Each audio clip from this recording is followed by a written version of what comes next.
డబ్బు లేక అప్పులు చేయాల్సి వచ్చింది. అప్పులో లేము డబ్బు నెగబడుతురు. ఇంట్లో పరిస్థితి బాగాలేదు, పైసలు కావాలా. జైన్ చేస్తే వస్తాయిరా పైసలు.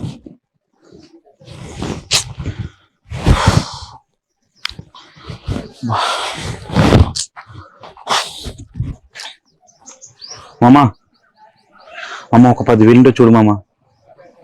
అమ్మ కొద్దిగా అర్జెంట్ ఉంది మామ, ప్లీజ్ మామ అర్థం చేసుకో మామ. అమ్మ మామ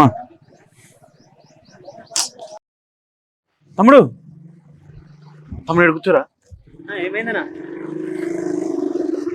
ఏమైందంటే ఏం చెప్పాలి, లేస్తుందిరా. మెంటల్ ఎక్కుతున్నా. అసలు కావాలి అప్లోడ్ ఫోన్ చేస్తారు, ఈఎంఐలు కట్ అయితే మెంటల్ ఎక్కుతుంది నాకు. అవును, ఈ మధ్య లెస్ అవుతున్నావు ఎందుకన్నా? అవుతుందంటే టెన్షన్స్ రా, ఏం చేయండి రా. అసలు ఏమైందనా? ఏముందంటే ఏం చెప్పండి రా, నీకు డబ్బులు కావాలి.